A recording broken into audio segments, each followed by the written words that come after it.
기독교 개혁의 출발점 그리고 종점은 자유인 어른이 되는 거고, 어른은 자기 자신을 계속 성장시켜 나갈 수 있는 자체 능력이 있는 사람을 의미합니다. 정답은 내가 정한다. 그것이 예수님에게서 배운 겁니다.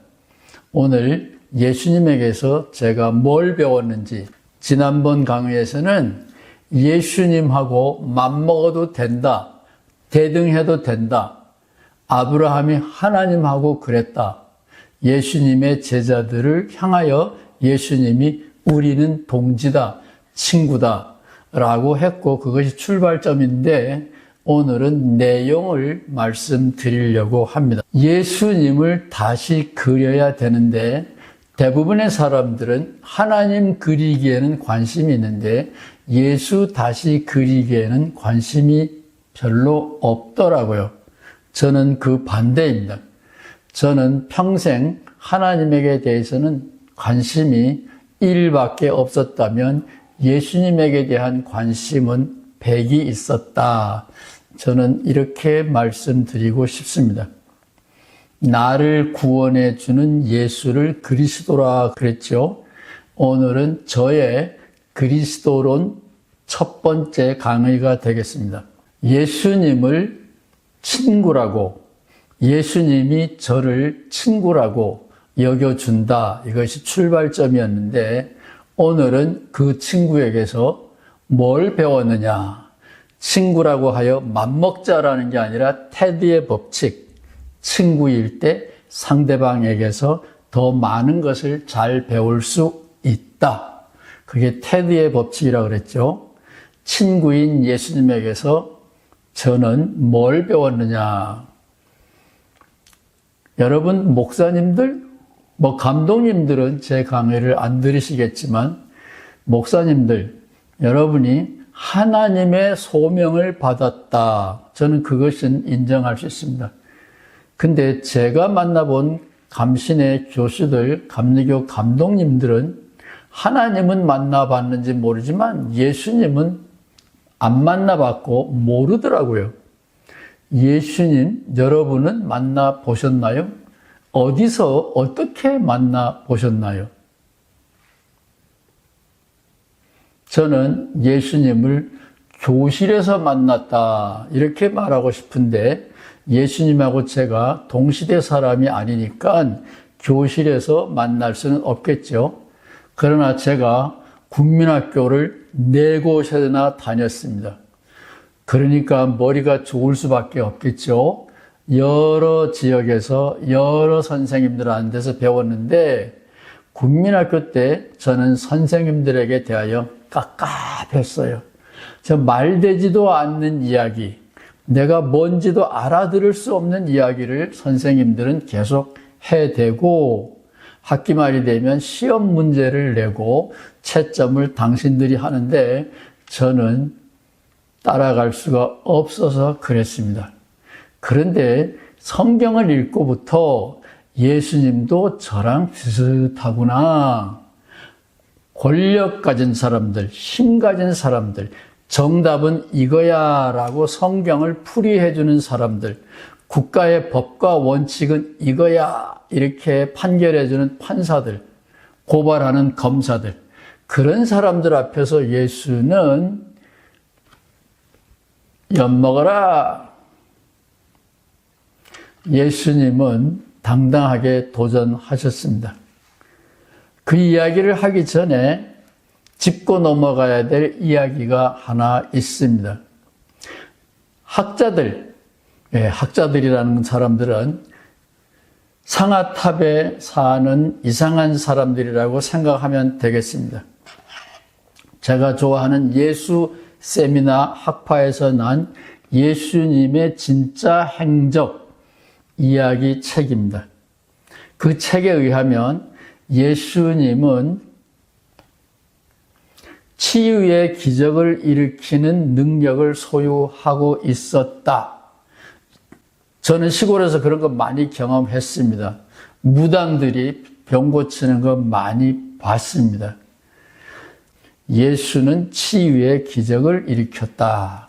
예, 무당, 마술사, 주술사 그 당시에도 많이 있었고 오늘도 있습니다. 예수님은 그 능력으로 자신이 하늘에서 내려온 특별한 메시아다. 이걸 입증하려고 하지는 않았다. 이 두 가지 점을 기억하고 넘어가셔야 됩니다. 예수 세미나에 들지는 않았지만 제가 좋아하는 또 하나의 신약학자가 있는데 한국기독교연구소에서 호슬리 책이 몇 개 번역이 됐는데 예수와 매직, 예수와 마술 이 책은 번역이 안 된 것 같은데 제가 잘 모르겠습니다. 이 리차드 호슬리라고 하는 예수 세미나 학파는 아니지만 신약학자도 같은 이야기를 하고 있습니다. 즉 예수님은 일종의 초능력 소유자였다. 그 초능력으로 내가 하늘에서 온 특별한 사람이다. 자신의 입지를 증명하려고 하지는 않았다.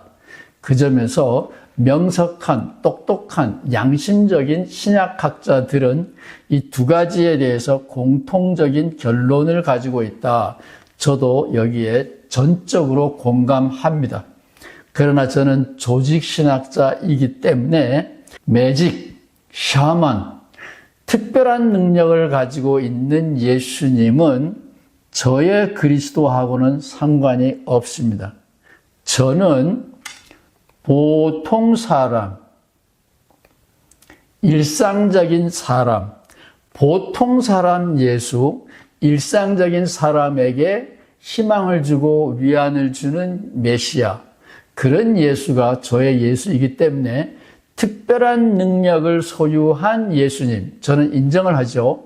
그걸 카리스마라 그럽니다. 그걸 인정을 하지만 그런 카리스마의 예수가 저의 메시아는 아닙니다. 이 카리스마, 특별한 초자연적인 능력으로 따지면 제가 제 주변에서 가장 많이 들었던 분이 JMS 정명석 선생입니다. 인류대학 젊은이들, 청춘 남녀들이 자신의 20대에 정명석 선생을 만나가지고 뿅 가버린 얘기, 정명석 선생의 카리스마 이야기 저는 많이 들었습니다. 그 이야기를 들으면 예수님도 그런 초능력이 있었겠구나. 차이점이 있다면 예수님은 자기의 초능력으로 사람을 돕는 일에는 그 초능력을 사용했지만 내가 잘난 사람이야, 나의 입지를 높이려고 하는 도구로 사용하지는 않았다. 예수님은 카리스마의 사람이지만 카리스마로 자기의 영업, 자기의 입지를 높이려고 하는 도구로 사용한 적은 없다. 제가 이해하는 한 JMS와 예수님의 카리스마의 사용 방법의 중요한 차이입니다. 따라서 JMS에게도 있는 초능력, 사람을 꿰뚫어 보는 초능력, 사람을 기쁘게 해주는 초능력, 그것이 예수님에게 왜 없었겠어요? 그런데 저에게는 없기 때문에 이 강의를 듣는 대부분의 청강생들도 없기 때문에 저는 거기에다가 나의 예수님 그리고 옷을 걸어 놓지는 않겠습니다. 따라서 예수님의 카리스마는 잊어버리십시오. 카리스마하고 상관없이 누구든지 따를 수 있는, 누구든지 실천할 수 있는 그런 예수가 저의 그리스도입니다. 예수를 제가 어디서 만났냐고요? 예수를 제가 어디서 만났는지 궁금하세요? 제가 힌트를 드렸지요. 교실에서. 교실에서 하는 선생님들의 이야기가 말 같지도 않거나 이해가 되지 않는데도 채점을 당해야 하기 때문에 정답을 그대로 앵무새처럼 옮겨 놓아야 하는 국민학교 6년 동안의 교육이 저를 슬프게 했습니다. 그런데 중학생 때 예수님을 만나고 나서 전통적인 권위, 정답 앞에서 깝깝한 사람이 나만은 아니구나. 2000년 전에 앞서간 선생님, 선구자가 계셨구나. 저는 예수를 만났습니다. 저는 예수를 만나고 이분이 나의 선생님이야. 그렇게 예수님을 영접하게 됐습니다. 누가복음 2장에 있는 예수님의 12살 때의 모습입니다. 예수님의 부모는 예수를 잃어버렸다. 누가복음은 기독교를 고발하고 있습니다. 성모 마리아가 신앙이 좋다고요? 어떤 부모가 자기 아들을 잊어버리고 딴짓했겠어요? 사흘씩이나 만 이틀씩이나.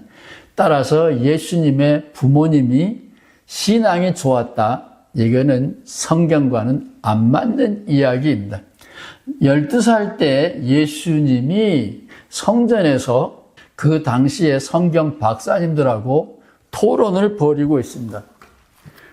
이건 다 전설이에요. 동화와 같은 전설입니다. 성경을 펴놓고 야, 이게 무슨 말이야? 나는 이렇게 생각해. 당신들은 어떻게 생각해? 이러면서 성전에서 성경 전문가들과 토론하는 예수님의 모습입니다. 누가복음에 나와 있는 아주 멋진 장면입니다. 왼쪽에 있는 것은 마가복음 7장에 제가 좋아하는 예수님과의 만난 접선 장소 이야기입니다. 예루살렘에서 저 아래 동네에서 뭔가 이상한 놈이 나타나가지고 혹세무민 어리석은 사람들을 괴롭히고 있다는데 너희들 가봐.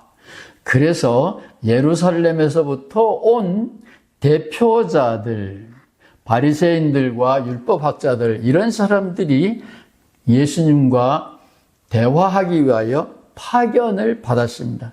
바로 이 마가복음 7장에서 예수님이 하시는 말씀이 저를 뿅 가게 사로잡았어요. 예수님은 관행, 주어진 정답, 법과 원칙, 그것은 진리, 여기서는 계명이라는 단어를 씁니다. 우리가 알고 있는 권력 가진 사람들이 정답이라고 말하는 그것은 진리가 아니고 하나님의 계명이 아닐 수도 있다. 이것이 마가복음 7장에 있는 예수님의 행동입니다. 예수쌤이나 학자들이 이것이 진실이냐 아니냐 뭐라고 판단하든지 간에 저는 상관이 없어요. 저는 마가복음 7장에 예수님이 유대교 권력 가진 당국자들과 변론하면서 너희들이 틀렸다. 너희들이 정답이라고 하는 그것이 정답이 아니다. 너희들이 말하는 법과 원칙, 그것은 법도 아니고 원칙도 아니다. 너희들이 말하는 하나님의 뜻, 그것은 너희 자신의 뜻이지 하나님의 뜻이 아니다. 진리, 너희들이 만들어낸 진리다. 계명, 너희들이 만들어낸 잘못 해석한 계명이다. 정답은 우리가 함께 다시 책정해야 된다. 하나님의 계명, 너희가 아니라 하나님을 두려워하는 사람들이 다시 설정해야 된다. 저는 예수님을 그렇게 이해했고 그렇게 만났어요. 그래서 그때부터 아하, 내가 정신 나간 사람이 아니구나. 오해하지 마세요. 저는 국민학교 때부터 늘 1등 했어요. 우등생입니다. 그러나 마음속으로는 선생님들의 이야기가 저거는 엉터리다. 저거는 부족하다. 그런 불만이 늘 있었는데 예수님을 딱 만나고부터 나만 그런 게 아니네. 그래서 제가 예수님과 동행하기를 시작을 했습니다. 사람들이 말하는 정답, 교회가 말하는 정답, 법관이 선포한 법의 뜻, 그것은 진리도 계명도 아닐 수가 있습니다.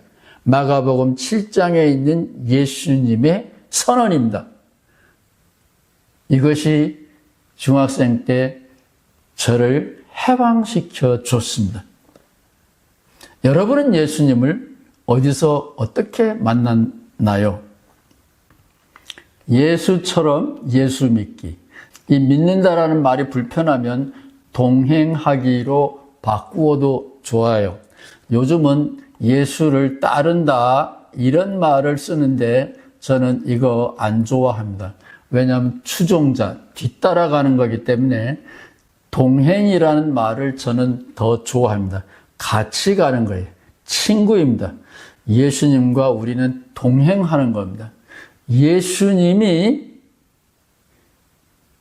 저를 부르신 대목은 예루살렘에서 온 당국자들의 성서 해석, 하나님 해석에 대하여 그것은 정답이 아니다라고 공개적으로 도전했어요. 저는 이 공개적인 도전을 예수님에게도 적용하고 싶어요. 예수님을 따르는 추종자에 불과하느냐? 제가 나이가 몇 살인데 33살, 35살, 37살 예수한테 목매달겠습니까?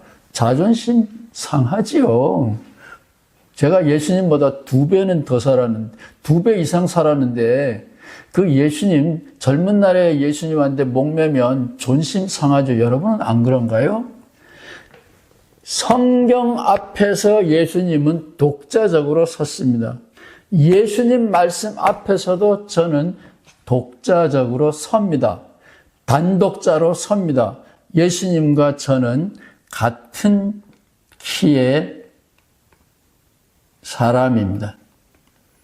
그래서 대화하고 대화를 통하여 배웁니다. 예수님에게서 저는 그것은 예수님의 당신의 뜻입니다. 저는 그렇게 생각하지 않습니다. 이런 대목이 덜어 있습니다. 바울 선생님도 그랬어요. 이것은 예수님의 가르침이야. 그러나 내가 어린 애냐? 예수님이 하라는 대로 고집 곧대로 하게. 제가 바울 선생님을 좋아하는 대목은 바로 그겁니다. 바울 선생님이 예수님을 주님이라 그랬어요. 그럼에도 불구하고 바울 선생님은 예수님이 이렇게 가르쳤어. 내가 바보냐? 그러나 나는 이렇게 행동해. 그런 바울을 보고 저는 야, 멋지다. 예수님을 만나면 사람이 이렇게 되는구나. 자세한 내용은 나중에 설명드리겠습니다. 그래서 예수를 만나면, 예수를 친구처럼 대등하게 만나면 예수님 때문에 내 안에 남아있던 찌꺼기 같은 귀신 같은 찾고 얽매고 있는 모든 것을 풀어 제끼고 해방, 자유를 얻습니다. 제가 예수를 만난 사연이고 바울 선생님이 예수를 만난 사연과 같은 이야기입니다. 다음 시간에는 바울이 예수를 만나서 자유를 얻은 이야기를 드리려고 합니다. 우리는 미성년자도 아니잖아요. 예수님을 믿되 예수님처럼 믿으면, 추종자들이 아니라 예수님의 친구처럼 믿으면 얼마나 즐겁겠습니까? 이 올여름을 시원하게 보낼 수 있을 거예요. 응원해 주셔서 감사합니다.